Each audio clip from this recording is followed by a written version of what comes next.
guess we haven't had a chance to talk to you. This can bring us. Oh, by the way, GeneWayneWarCamp.com to introduce ourselves. Bring us back a little bit. How did it come about? You come to Florida State, and then a long relationship with Jimbo Fisher. Kind of walk us through that process. Well, my relationship with Coach Fisher dates back to 1993, and he was very instrumental in me going to Auburn at the time. I was committed to another school. He came in, sold the program, he saw what he was about, and I decided to come to Auburn. From that point on, I decided I wanted to be a coach. Just being around him, the way he interacts with players, his knowledge of the game, the way he teaches, his drive for the game, and I just wanted to follow in his footsteps. And once I had a chance to play in the NFL a couple of years, I kept in contact with him throughout the years. I would even call him sometimes when I had issues about how to read a player, how to attack a coverage. I would pick up the phone and call him about it. And we've just been very close throughout the years. And once he had an opportunity to get this job, he called me up and said, "I may have a chance of hiring you as quarterback coach." And I was excited to hear that. What about the recruiting coordinator aspect? How did that? Well, that was something James got moved to the offense coordinator. And, you know, myself and James were pretty close also. And I understand what he's trying to do and what Coach Fisher's trying to do and the angle they try to take with recruiting. And it was something that came about. And I've been enjoying that so far. Andrew Carter with the Orlando Sentinel. How is Jimbo the same as when you worked with him at Auburn, and how is he different? He's a little bit more relaxed now. You can believe that. Yeah, he's just a high-tempo guy, high-energy guy, very smart, very organized, and more importantly, he's a leader. He gets every interview every single day, mentally and physically, on the field, off the field. And he holds high expectations for his quarterbacks. And now I'm so happy to see that because I had a chance to be with him for 5 years. And now that he's the head coach, he will hold every single player on his football team at that high standard. And so far he's done that. And I've been pleased with the way he's handled his football program. LaneHurtSeminoles.com. How attractive was the potential of working with guys like Christian Ponder and E.J. Manuel in your decision? It was very attractive. I know that Coach Fisher will always have great quarterbacks. He has an eye for talent. He understands what it takes to be a great quarterback. He knows how to teach guys, how to bring them along, how to evaluate that position. And to get a chance to learn under him and be under his wing is something that I can never pass up. And I'm so excited because I'm looking forward to next season and the upcoming seasons as far as who we can attract, who we can bring in here at Florida State. And I always constantly getting phone calls and letters about quarterbacks interested in coming here and playing under Coach Fisher. Andrew WarCamp. Can you talk about your initial impressions of Christian, just working with him, what really stood out, and how he's developed in spring too? It's been wonderful. Very smart guy. Very intelligent. Understands the game inside and out. Passing game, run game. Understand protections, how to attack coverages. Hard worker. Probably one of the hardest working guys on the team. Wants to be great. Works hard at being great. Hadn't seen any negatives at all about him. You know, he's coming back from a shoulder injury. I think he's maybe 1 or 2 months ahead of schedule right now, and he's out doing a great job. Hadn't asked for a rep off, hadn't asked for a day off, and he's going out and playing as if he's never been injured.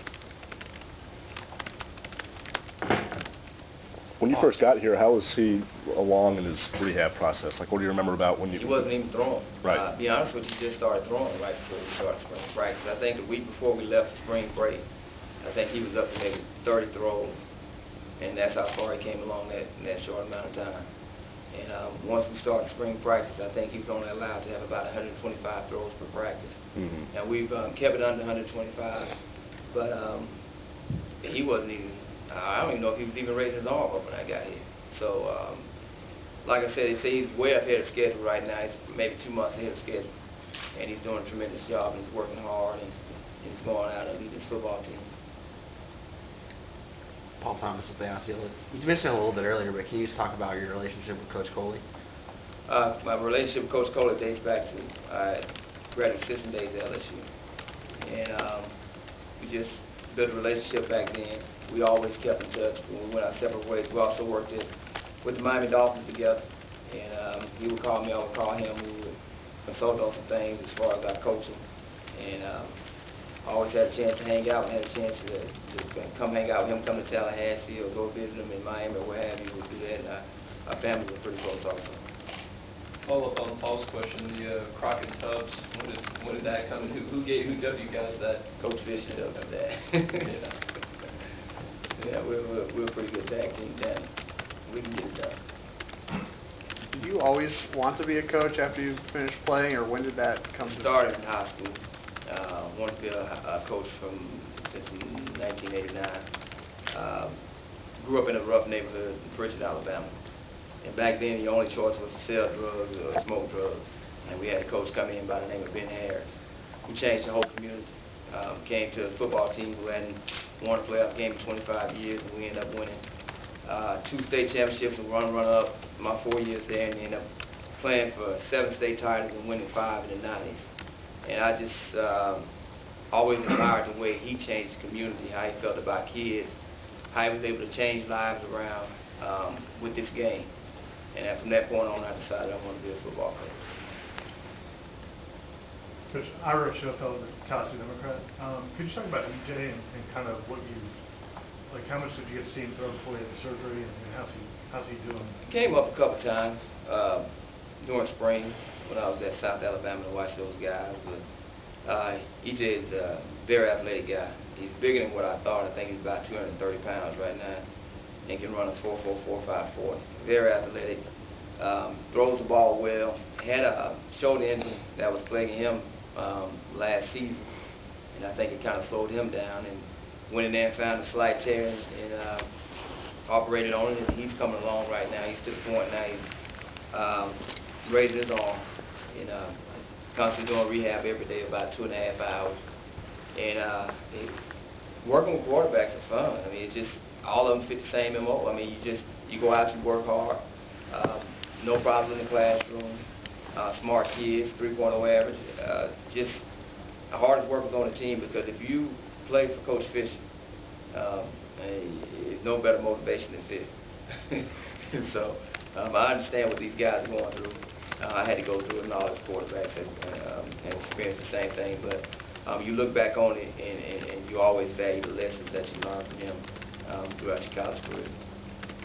Coach, Tim Philadelphia Osceola, is there anything that the quarterbacks have had to get used to that maybe you've changed that they're not used to from working under Coach Fisher? No, we're basically the same. Everything I learned about quarterbacks, I learned from him. I had a chance to play in the NFL 4 years, work with Coach Mike Morris, I worked with Coach Spurrier, but all my teachings and all my values of what he taught me, and I revert back to that.